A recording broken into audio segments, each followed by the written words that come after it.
نحمدہ ونصلی ونسلم علی رسولہ الکریم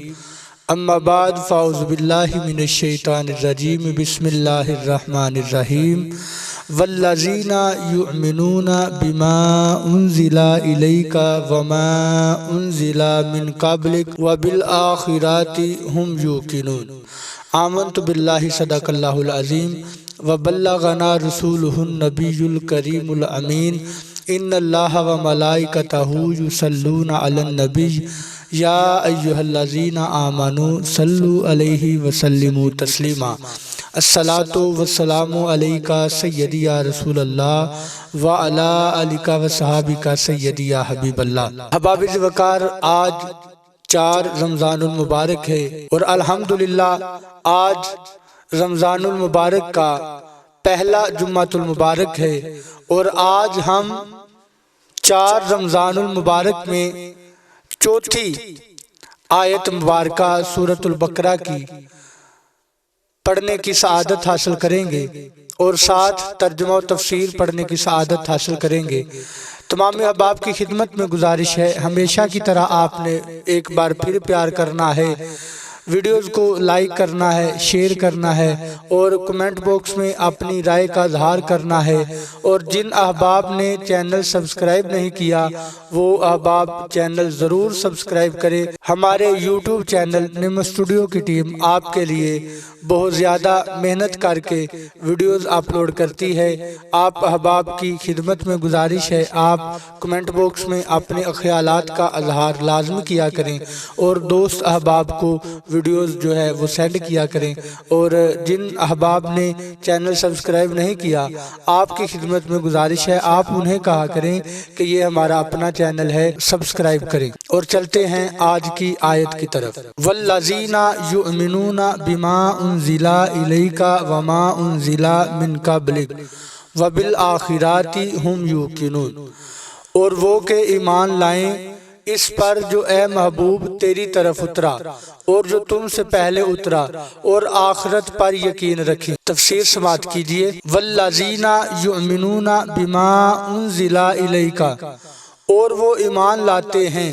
اس پر جو تمہاری طرف نازل کیا۔ اس آیت میں اہل کتاب کے وہ مومنین مراد ہیں جو اپنی کتاب پر اور تمام پچھلی آسمانی کتابوں پر اور انبیاء علیہم السلام پر نازل ہونے والی وحیوں پر ایمان لائے اور قرآن پاک پر بھی ایمان لائے۔ اس آیت میں ما انزل الیک سے تمام قرآن پاک اور پوری شریعت مراد ہے۔ اللہ تعالیٰ کی کتابوں وغیرہ پر ایمان لانے کا شرعی حکم، اللہ تعالیٰ کی کتابوں وغیرہ پر ایمان لانے کا شرعی حکم۔ یاد رکھیں کہ جس طرح قرآن پاک پر ایمان لانا ہر مکلف پر فرض ہے، اسی طرح پہلی کتابوں پر ایمان لانا بھی ضروری ہے۔ اسی طرح پہلی کتابوں پر ایمان لانا بھی ضروری ہے جو گزشتہ انبیاء کرام علیہم السلام پر نازل ہوئیں،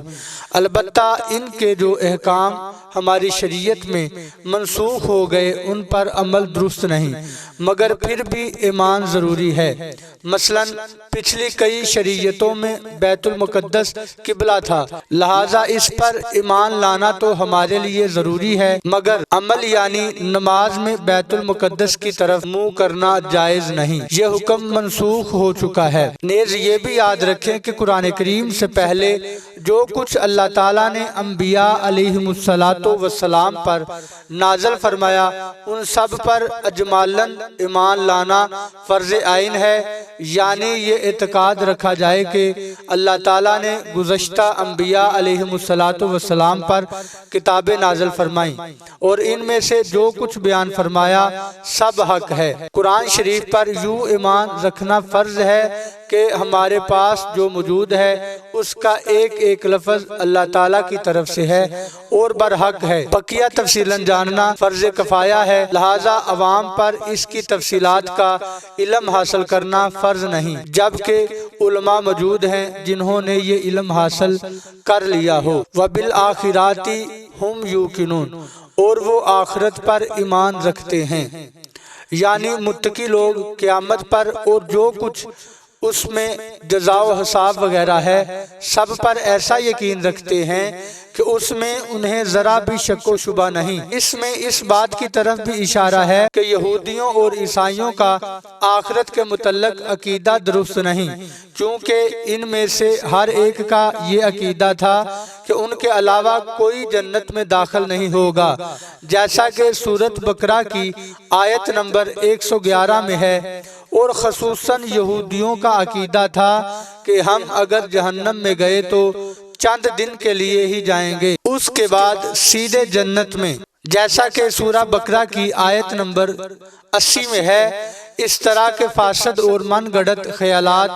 جب ذہن میں جم جاتے ہیں تو پھر ان کی اصلاح بہت مشکل ہے۔ اولئک علی ھدی من ربہم واولئک ھم المفلحون، وہی لوگ اپنے رب کی طرف سے ہدایت پر ہیں اور وہی مراد کو پہنچنے والے، ھم المفلحون، وہی فلاح پانے والے، یعنی جن لوگوں میں بیان کی گئی صفات پائی جاتی ہیں وہ اپنے رب کی طرف سے عطا کی گئی ہدایت پر ہیں، اور یہی لوگ جہنم سے نجات پا کر جنت میں داخل ہو کر کامل کامیابی حاصل کرنے والے ہیں۔ اصل کامیابی ہر مسلمان کو حاصل ہے، اصل کامیابی ہر مسلمان کو حاصل ہے۔ یاد رہے کہ اس آیت میں فلاح سے مراد کامل فلاح ہے، یعنی کامل کامیابی متقین ہی کو حاصل ہے۔ ہاں، اصل فلاح ہر مسلمان کو حاصل ہے، اگرچہ وہ کتنا ہی گناہگار کیوں نہ ہو، کیونکہ ایمان بذات خود بہت بڑی کامیابی ہے، جس کی برکت سے بہرحال جنت کا داخلہ ضرور حاصل ہوگا، اگرچہ عذاب نار کے بعد۔ ان الذین کفروا سواء علیہم اانذرتہم ام لم تنذرہم لا یؤمنون، بے شک وہ جن کی قسمت میں کفر ہے انہیں برابر ہے، چاہے تم انہیں ڈراؤ یا نہ ڈراؤ، وہ ایمان لانے کے نہیں۔ ان الذین کفروا سواء علیہم، بے شک وہ لوگ جن کی قسمت میں کفر ہے ان کے لیے برابر ہے، کیونکہ ٹھنڈک کی پہچان گرمی سے، دن کی پہچان رات سے، اور برائی کی پہچان اچھائی سے ہوتی ہے۔ اسی لیے اہل ایمان کے بعد کافروں اور منافقوں کے افعال اور ان کے انجام کا ذکر کیا گیا ہے تاکہ ان کی پہچان بھی واضح ہو جائے۔ اس آیت کا خلاصہ یہ ہے کہ اے پیارے حبیب صلی اللہ علیہ وآلہ وسلم، جن کی قسمت میں کفر ہے جیسے ابو جہل اور ابو لہب وغیرہ، کفار ان کے لیے برابر ہیں کہ آپ انہیں اللہ تعالیٰ کے احکامات کی مخالفت کرنے کے عذاب سے ڈرائیں یا نہ ڈرائیں، یہ کسی صورت ایمان نہیں لائیں گے، کیونکہ ان کے بارے میں اللہ تعالیٰ کو پہلے ہی معلوم ہے کہ یہ لوگ ایمان سے محروم ہیں۔ کفر کی تعریف اور ازلی کافروں کو تبلیغ کرنے کا حکم دینے کی وجہ۔ یہاں دو باتیں ذہن نشین رکھیں۔ ضروریات دین میں سے کسی چیز کا انکار یا تحقیر و استہزاء کرنا کفر ہے، اور ضروریات دین اسلام کے وہ احکام ہیں جن کو ہر خاص و عام جانتے ہو، جیسے اللہ تعالیٰ کی وحدانیت، انبیاء کرام علیہم السلام کی نبوت، نماز، روزے، حج، جنت، دوزخ، قیامت میں اٹھایا جانا وغیرہ۔ عوام سے مراد وہ مسلمان ہیں جو علماء کے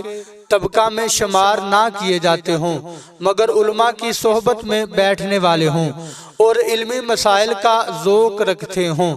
اس سے وہ لوگ مراد نہیں جو دور دراز جنگلوں پہاڑوں میں رہنے والے ہوں، جنہیں صحیح کلمہ پڑھنا بھی نہ آتا ہو، کہ ایسے لوگوں کا ضروریات دین سے نا واقف ہونا اس دینی ضروری کو غیر ضروری نہ کر دے گا۔ البتہ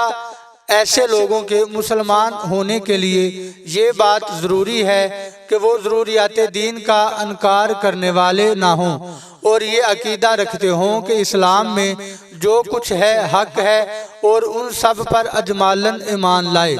دوسری، ایمان سے محروم کفار کے بارے میں معلوم ہونے کے باوجود انہیں تبلیغ کرنے کا حکم اس لیے دیا گیا تاکہ ان پر حجت پوری ہو جائے اور قیامت کے دن ان کے لیے کوئی عذر باقی نہ رہے۔ اللہ تعالیٰ ارشاد فرماتا ہے رسول خوشخبری دیتے اور ڈر سناتے تاکہ رسولوں کو بھیجنے کے بعد اللہ کے یہاں لوگوں کے لیے کوئی عذر باقی نہ رہے، اور اللہ زبردست حکمت والا ہے۔ اور ارشاد فرمایا اگر ہم انہیں رسول کے آنے سے پہلے کسی عذاب سے ہلاک کر دیتے تو ضرور کہتے اے ہمارے رب تو نے ہماری طرف کوئی رسول کیوں نہ بھیجا کہ ہم ذلیل و رسوا ہونے سے پہلے تیری آیتوں کی پیروی کرتے۔ نیز انہیں تبلیغ کرنے سے ایک فائدہ یہ بھی حاصل ہوا کہ وہ اگرچہ ایمان نہیں لائے لیکن حضور پر نور شافع روز منشور صلی اللہ تعالی علیہ وآلہ وسلم کو انہیں تبلیغ کرنے کا ثواب ضرور ملے گا۔ اور یہ بات ہر مبلغ کو پیش نظر رکھنی چاہیے کہ اس کا کام تبلیغ کرنا اور رضائے الہی پانا ہے، لوگوں کو سیدھی راہ پر لا کر ہی چھوڑنا نہیں۔ لہذا مبلغ نیکی کی دعوت دیتا رہے اور نتائج اللہ تعالیٰ کے حوالے کر دے، اور لوگوں کے نیکی کی دعوت قبول نہ کرنے سے مایوس ہونے کی بجائے اس ثواب پر نظر رکھے جو نیکی کی دعوت دینے کی صورت میں اسے آخرت میں ملنے والا ہے۔ احباب وقار، آج ہم نے سورۃ بقرہ کی 4 نمبر آیت سے لے کر 6 نمبر آیت تک پڑھنے کی سعادت حاصل کی ہے۔ دعا ہے اللہ تعالیٰ ہم سب کو سن کر اس پر عمل کرنے کی توفیق عطا فرمائے، اور آپ کی بارگاہ میں ایک مرتبہ پھر عرض ہے کہ جن احباب نے چینل کو سبسکرائب نہیں کیا وہ چینل کو سبسکرائب کریں، ویڈیوز کو ضرور لائک کریں اور شیئر کریں، کمنٹ باکس میں اپنی رائے کا اظہار کریں۔ والسلام، اللہ آپ کا اور ہمارا حامی و ناصر ہو۔